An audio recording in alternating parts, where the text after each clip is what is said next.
John Avanzini. Hi guys. Welcome back. Welcome back. I'm Shalom. And I'm Lisa Marijane. I'm not gonna say it again. We are the Marijanes. That's your signature. I know, I don't know what I said. Welcome to all our new viewers. Thank you so much for tuning in. And of course, the guys who've been watching, thank you so much for your interactions, your engagements, your stories, the comments, the progress. The progress people have been like making. I just cry. Yeah. I'm a mess. When people start sending messages, saying that they've been so encouraged. Honestly, it encourages us. So please keep sharing your stories. It's so wonderful that we're growing together and learning a bit more. And talking about learning. Well, before we get into that, I just want to reiterate that this does not constitute as financial advice.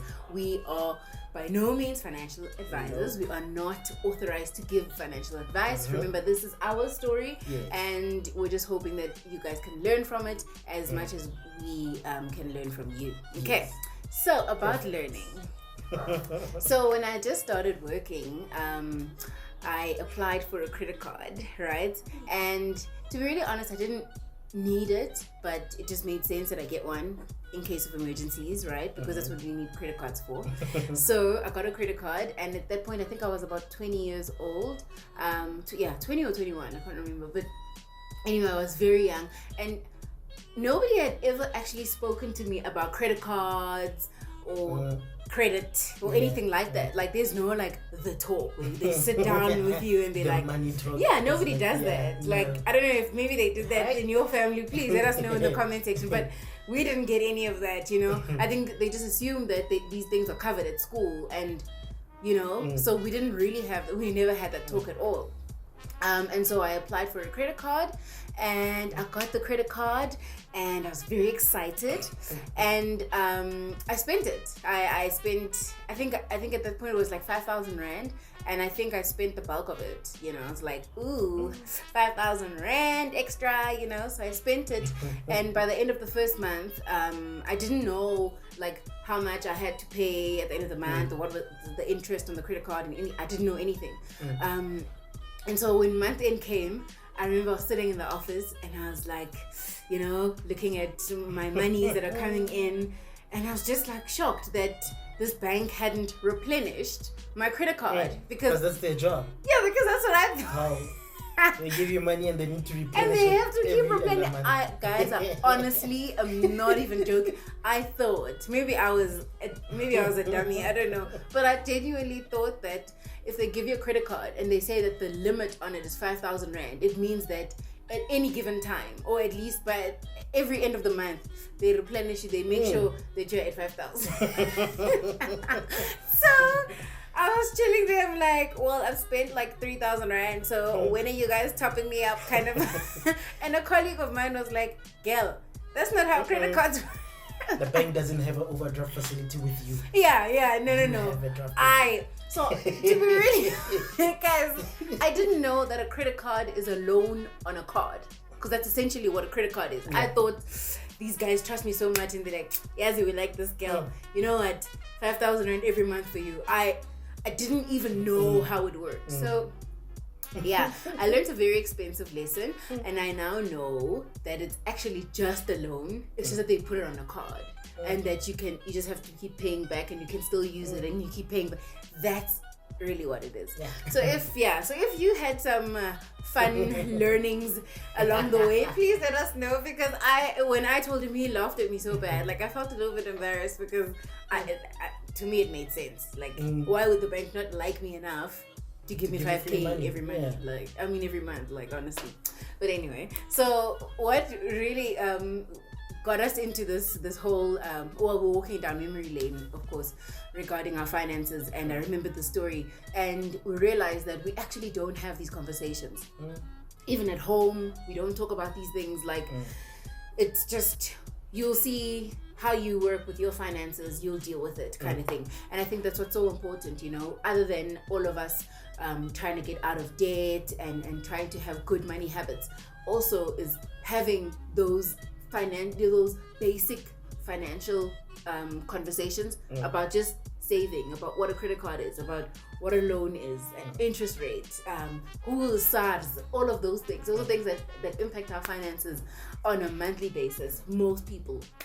And so hopefully, even if you aren't in debt and you're just getting into in the working environment and you want to learn more, maybe you can take some information from what we've shared to know what these things actually are, and that they are quite dangerous. You know, they're not put in place for you to prosper financially.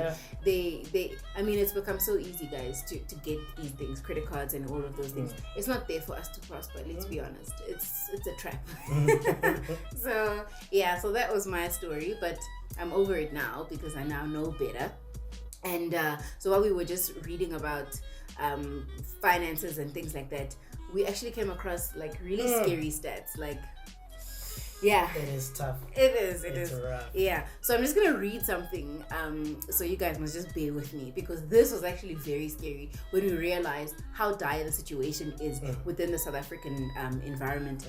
It is so scary how much people are relying on credit for basics, you know, groceries, clothing, education, all of those things. There's a lot of people who are actually relying on the banks to get through those basics. And then there's also a huge chunk of people who are relying on that to fund their lifestyles. And those are the guys that, so in fact, we're talking to everyone, but really the guys who can really change their lives like this are the guys who have a very inflated lifestyle and can sort of like bring things down so that they can start to move forward in their finances. So it says that there's about 60 million of us now in South Africa. 10 million people in South Africa are in debt, like in heavy debt, and bad debt. And that 10 million is just mostly part of the middle class. Okay, so we're all part of the middle class. It's so nice, so fancy. The middle class, so this is what they say the range is. So from about 130,000 per annum to about 750,000 per annum.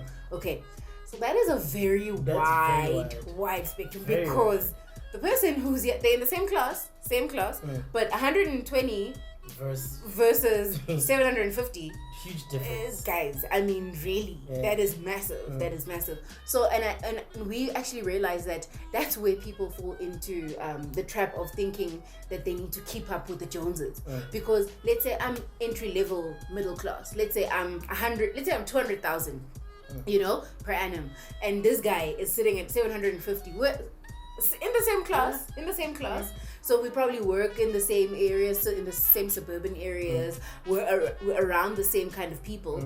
But the issue is, he is about 3 times more in terms of his earning than I am. And then I want to keep up with him. Like, the logic in that it doesn't even make sense.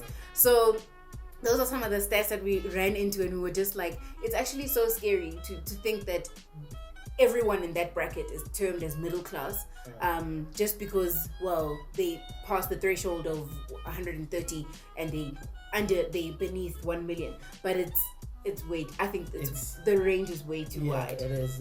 It needs to be relooked at.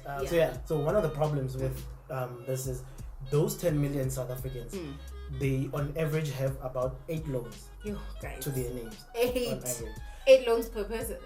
And the fact that it's bad debt, it constitutes as that they've missed 3 or more monthly payments, essentially. And that's why then it's called bad debt. So this situation is dire, like you were saying earlier, that people in some instances, in a lot of instances, now depend on the credit thing. You know, they depend for their livelihoods to get loans from loan sharks, from financial institutions, and things get bad. I mean, in fact, the other stats that we came across, reading up, we came across stats from a report that Deadbusters creates annually. Wow, those were shocking. And they say that the average South African who earns less than 5,000 uses about 63% of their income to pay off debt. It's more than 3,000. So it's more than 3,000 out of 5,000. Essentially. It's just for debt. Then you're left with about just under 2,000. Give or take. So that means then for about 2 weeks to 3 weeks that you're working in that month. Yeah. You're just working to pay off the debt first. You haven't even started working for your livelihood. livelihood. That's actually so true. Anything else, you're just paying off that debt. And then they say that for people who earn more than 20,000, theirs goes all the way up to 135%. That means your whole salary and an additional and somebody else is 35%. Essentially. That, and what they call that is the debt to income ratio. Essentially, it's what you earn versus the debt that you have and that you have to pay off every month. So they say it gets as bad as 35%. So can you imagine that your whole month and additional hours that you have to spend just to pay off the debt? And that's why it's no wonder that so many South Africans. Exactly. You know, that's so true. And actually, with banks and anyone who actually finances people for home loans, they say they generally look at a debt to income ratio of about 36%.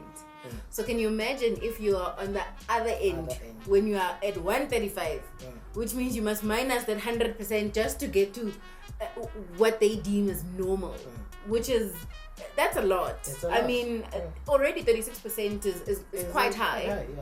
You know, because that means if you're still applying for a bond and you're already at 36%, that means it's going to be even higher. But never mind that.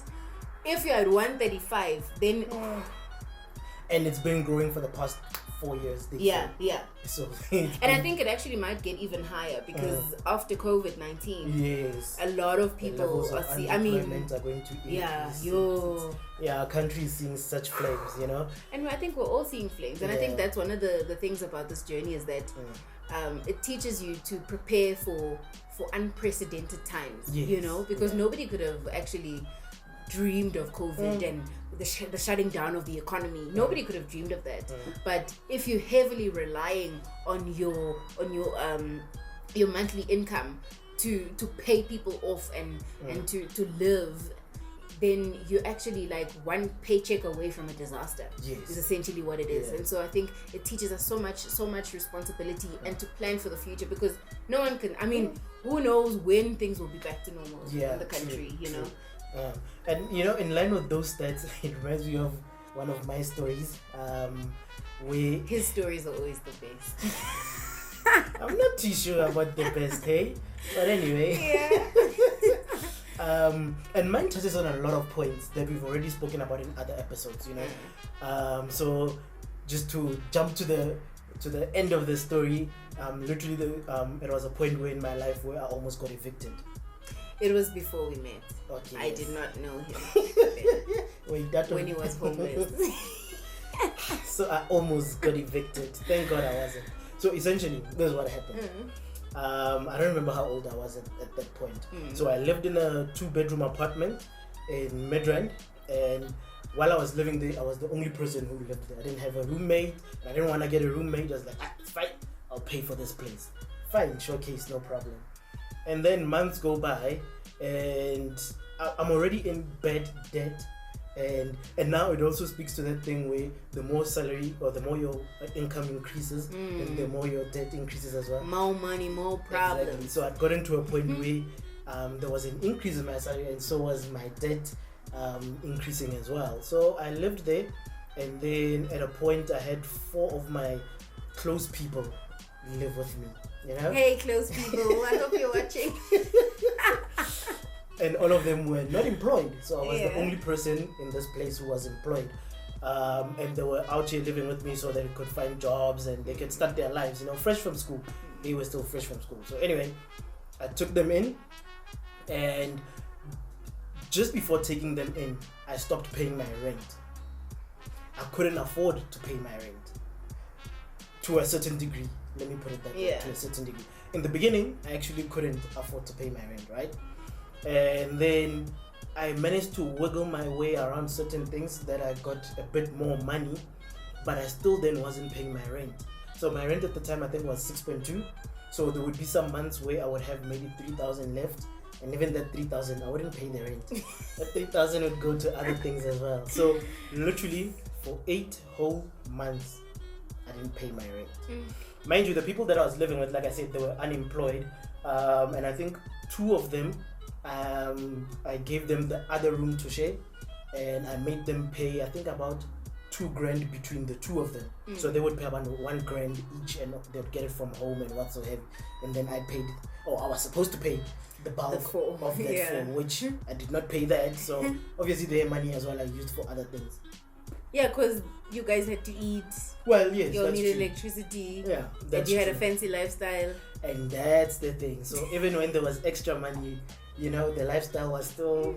No one would have ever told or been able to tell that I wasn't paying my rent, because even when we did things together, I'd be out there the one paying, because I'm the one with the job and what's so heavy.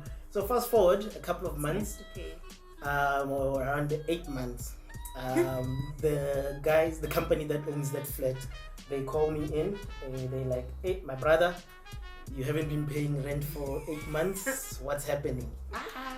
My world crumbles. And I know for a fact that I haven't been paying this rent, but then I made up excuses, because those guys, the company had just changed bank accounts. So I was like, no, I paid into the old bank account, so go check your books again, the money is in there. They went and checked. Took them 3 days to go check. They came back, the money is not there. I'm like, hey. So they like, no, produce then your proof of payment. No, there's no proof of payment. I went to the bank and I made the deposit. They gave me a deposit slip and I threw it away. Where am I going to find the deposit slip? You go check your books. You see, being in debt even makes you a liar.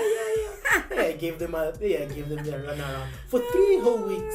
I was in this situation for 3 whole weeks. And you're still not paying. You're still staying there. Of course I'm still not paying. And just before this situation started, one of the guys got a job and he moved out, went and found his own place. Yes. So now there was like 4 of us now who are facing eviction. Well, I'm facing eviction. The 3 of them will be homeless. We'll all be homeless. Yeah. So in any case, fast forward to the last week. Now they tell me, my guy, if you don't come with those proof of payments or whatsoever to show that you've paid, tomorrow you are out of this place. Literally. So now I have a couple of hours to come forth with information I know does not exist. It does not. I know very well does not exist. And they like, otherwise tomorrow you have to be out of here. I'm not telling any of these guys what's happening. None of them know. Oh yeah. I haven't told any of them. I'm dealing with this all by myself. You're stressing all by yourself. Like you're their dad. Like. And at that point then, the one other guy had just gotten a job as well, while this whole thing was happening. So he got the job while this whole thing was happening. And I still didn't tell him as well. I only told him that day when they were saying tomorrow you're out. Then I told him, hey, this is the situation I'm dealing with. Yes, true. Thankfully, God came through for me. Yeah. Needless to say, I didn't get evicted. God worked a miracle for me, and that's a story for another day, because I feel like we'll have to have stories to show where God has moved for us throughout this journey and even before this journey. But in essence, it's that whole thing where at some point the money was available, but the lifestyle mattered even more. You know, and it's that situation then where you're talking about we have to readjust our lifestyle. Yes, and I think what's also so important. In fact, I have a question for you. Why in the first place did you have a 2-bedroom all by yourself? You know, it's that thing. Yeah. Like sometimes we just feel ourselves, you know? There's this thing, I don't know what it is. It's such a dangerous thing, because there's no reason for you to have a 2-bedroom apartment when you stay by yourself.